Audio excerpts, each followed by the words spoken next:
Hello, my friends. Salam alaikum. Samia te bendiga. May God bless you. I hope you are doing well. In my previous video, I talked about how we're all born with a relationship with our ancestors and with God in heaven. And I promised that I'd do a video showing how we make the apparatus, the thing that we use to speak to our ancestors so that we can begin working on our relationship with them. And that apparatus is made out of the coconut. In this case, I happen to have a white coconut, but we could just as easily be using a dark coconut. I happen to be using a white coconut because the shell is a little bit thinner. And in my tradition that I'm part of, the Bakindi Bundu Malongo, we like to have white because it represents the place where we transition from life to death. I've got myself a container where I can catch the water from the coconut.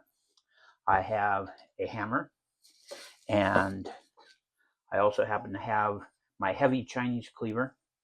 All right, though you could use a chef's knife as long as it has, number one, a bit of a curvature to the blade, and number two, a solid enough spine that you can hit it with a hammer, fairly hard, and it's not going to ruin your good kitchen knife. And then the last thing is I've got a butter knife that we're going to be using to pry the meat out of the cocoa. So the first thing I'm going to do is I'm going to establish the head and the foot of the cocoa. Now with the white cocoa, it's a little harder to discern without the experience. So I've got a dark cocoa here. You'll notice the top of the cocoa, the head of the cocoa, has 3 spots. And these 3 spots represent a trinity. We say, Makuku batatu kuduku naimpe. Cooking pot on 3 stones does not fall over. All right. And these can, if you're Christian, this can be the Father, Son, and Holy Spirit. If you follow Palo, it can be Zambien Sulo, Zambien Toto, Sami por los Cuatro Costados. If you're part of older Congo stuff like I am, Mainlo Congo tradition from Luango, we would say Zambien Pungo, God in heaven, Zambi Si, God on earth, and Kalunga. The cocoa itself is a model of the universe in which the upper half represents the world of the living and God above, and the lower half represents the world of the dead, Kalunga, Kuimpemba, the Chalk Mountain, the place of the ancestors. We're going to be attempting to split the cocoa relatively evenly so that we get a half that belongs to the ancestors and a half that belongs to the world of the living.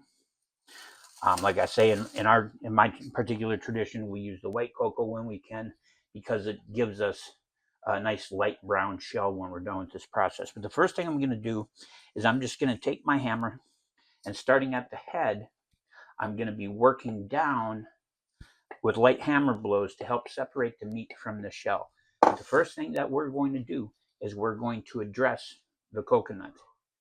In Congo, it's kokoti, all right? And I say, kokoti, you are a sphere. And just as you are a sphere that represents heaven and earth, I have a sphere of ancestors around me. And I wish you to be a means of communication between myself and the ancestors, with goodness and blessings going in and goodness and blessings going out. Having addressed the cocoa, I'm going to now start at the head of the cocoa, and I'm just going to give light taps going from the head to the foot. This is just going to help separate the meat from the shell. You don't have to hit it real hard, but we want to go from the head to the foot so that we don't end up breaking the coconut open in this process. I'm just kind of flattening the fibers, tapping along.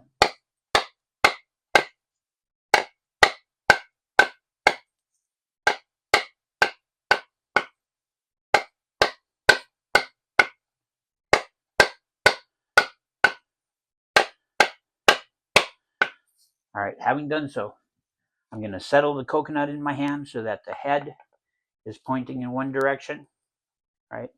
And the foot is pointing in the other. So I've got the foot aiming out of the pinky side of my hand and the head pointing out of the thumb side of my hand. And I'm going to give the cocoa a good smack. I'm not going to go rah, but I'm going to give it a little bit of oomph so that as I turn the cocoa in my hand, I'm going to keep hitting it with the hammer, and I'm going to listen for a change in the sound. I want to hit right on the equator of the coconut. Be patient. It's going to take a little while.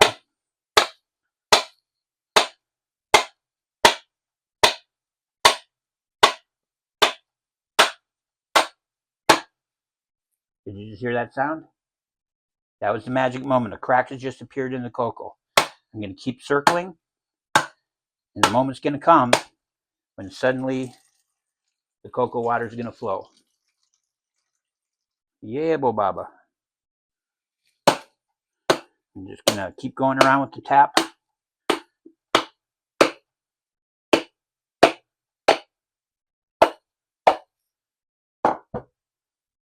So I can open it up.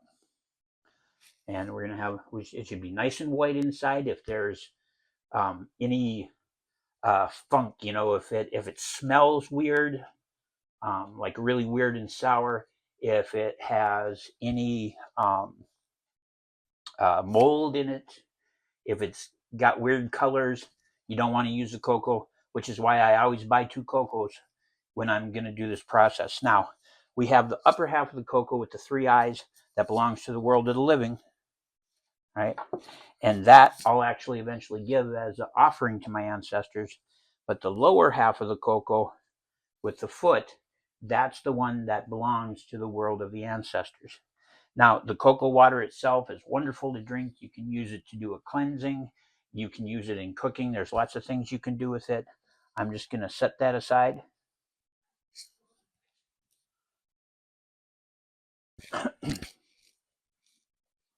Now, what I'm going to do is I'm going to take the cleaver or the chef's knife or whatever it is that we're going to use, and I'm going to put the point of whatever it is in the center of the coconut. Okay, so the point of the knife here, if it was a normal knife, it'd be the actual point of the knife. But I'm going to put the point of that knife right in the center of the coconut. I want it to be nice and straight to the edge. I'm first going to tap the front of the blade. Then I'm going to tap the back of the blade.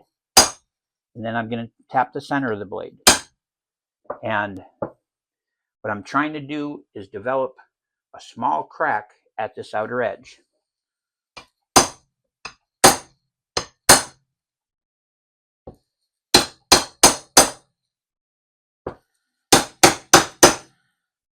There we go. You'll have to look close to see it, but we've now got a small crack right there. I'm going to go to the reverse side. Again, put that point down in there, and I want this to line up in a nice line with the one that we already did. Okay.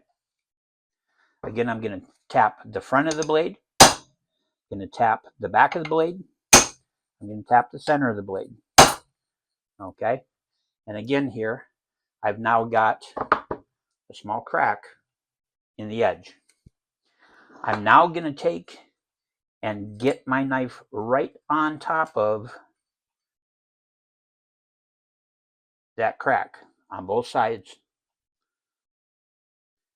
And again, I'm going to hit the front of the blade. I'm going to hit the back of the blade. And you'll see that it's now penetrating into the cocoa. I actually need to adjust the back a little bit here. I'm out of the crack. That was me not being careful. There we go. And now I should be able to just gently tap the front, gently tap the back,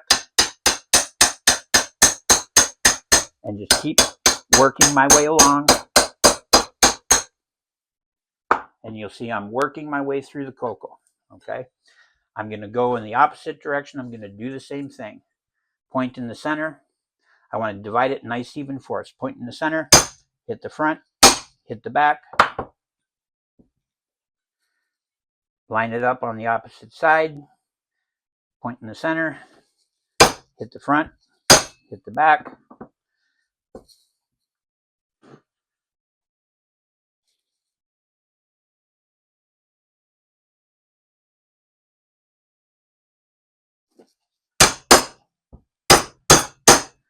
You want it to split from the center outwards, okay? That's why you hit the front and then the back, okay? I'm just reversing it. I'm working from the front to the back.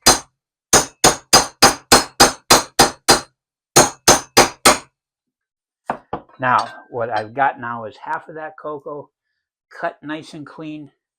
We've got a little bit of raggedness, which you'll get, okay?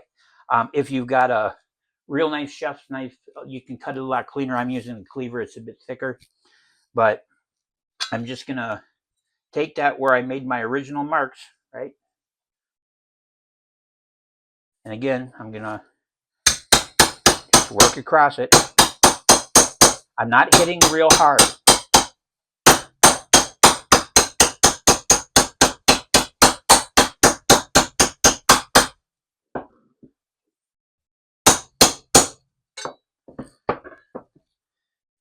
And now we've got two very nice quarters that are mostly intact. I'm going to do that with the other one.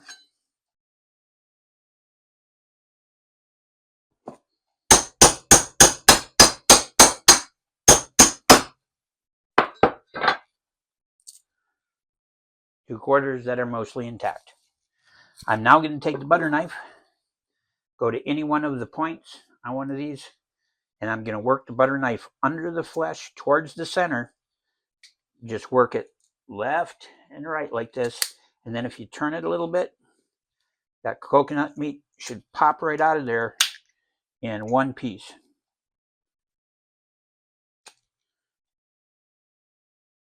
I should have spent more time tapping on the outside of the coconut, but I didn't want to keep you guys too long. So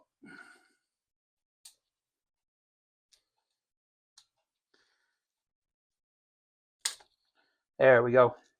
And we pop out that piece of cocoa. If you're giving cocoa to the Santos, Obi in La Ocha, this is a great way to get really nice pieces of cocoa that you can just trim off the corners and get a nice round piece. But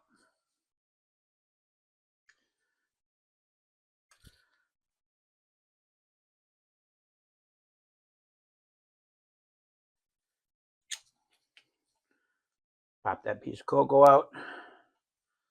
Usually I'll drop them in the cocoa water that I have, because the cocoa water and the inside pieces will be used for both for spiritual purposes.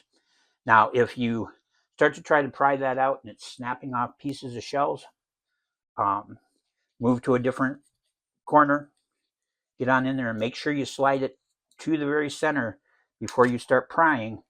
Otherwise, you could run into trouble with the cocoa shell itself.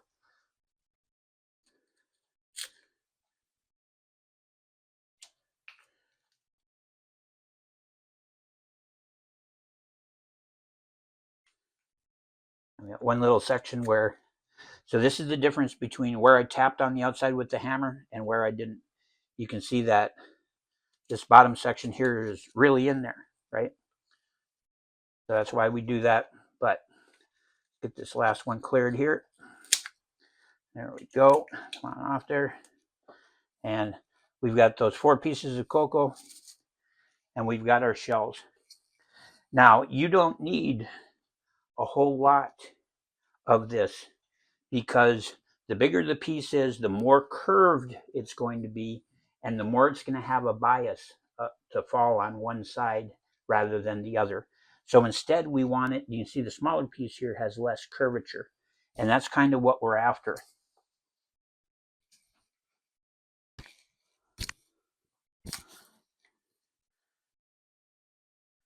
So if I have the inside section of the cocoa and I kind of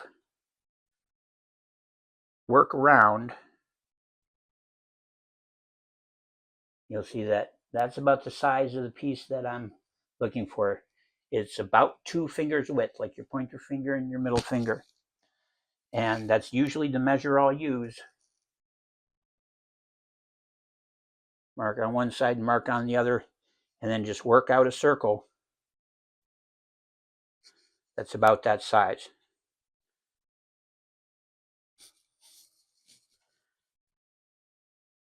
So again, mark on one side, mark on the other, and then just work out a circle. They don't have to be perfectly round. They don't have to be magnificent. You could use them like this and just snap off cocoa with a pair of pliers, just snap, and go from there. Unfortunately, I've ended up with one piece that had internal faults, and it's not really usable. But since these aren't cocos that I'm actually going to use for the ancestors and more a demonstration, that's okay, because I'm going to move on to showing you how we shape these up and make them more useful.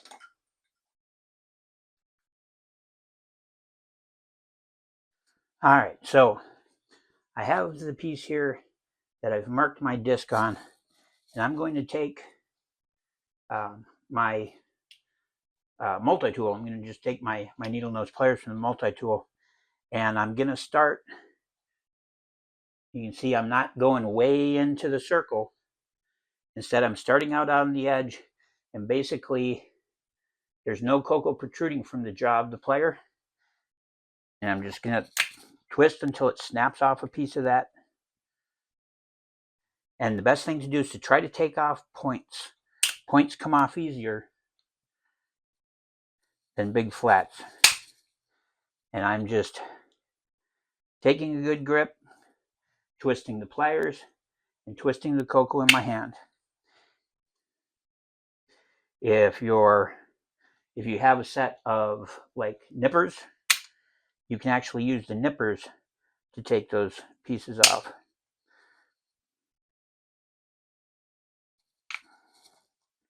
So like these have wire cutters, nippers at the back of them. I'll actually use those and snap it off.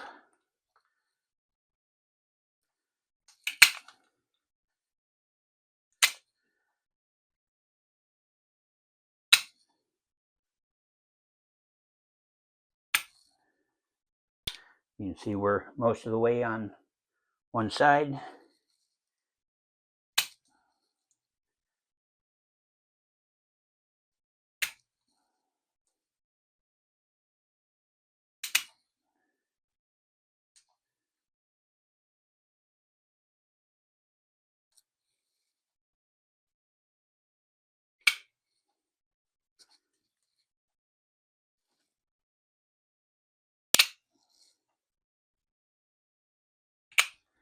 And so as you see, I'm slowly but surely working it down to a disc.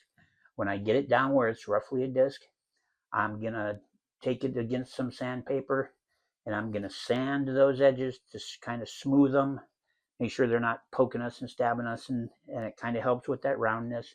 I'm going to take the inside curve, I'm going to put it down on the sandpaper, and I'm going to do this a little bit to help flatten it. And then I can either leave the outside as it is, or I may actually take and smooth that out as well. It depends on the tools you have available at home. But what matters is that you get 4 pieces of coconut shell that are easy to handle, mostly flat due to the size they've been taken down, and you may have to get yourself a couple of coconuts. But the important thing to know is that I've still got an entire half of a coconut I haven't separated here that I can keep working. So potentially we can get eight of these chamalongos out of a single cocoa. So hopefully that's helped with how to break open a cocoa, make pieces to throw with. Later on, we're going to go into more detail with how to read with them. But for now, salam alaikum, go with God. May you find your spiritual path no matter what tradition it is. Tamiyate bendiga.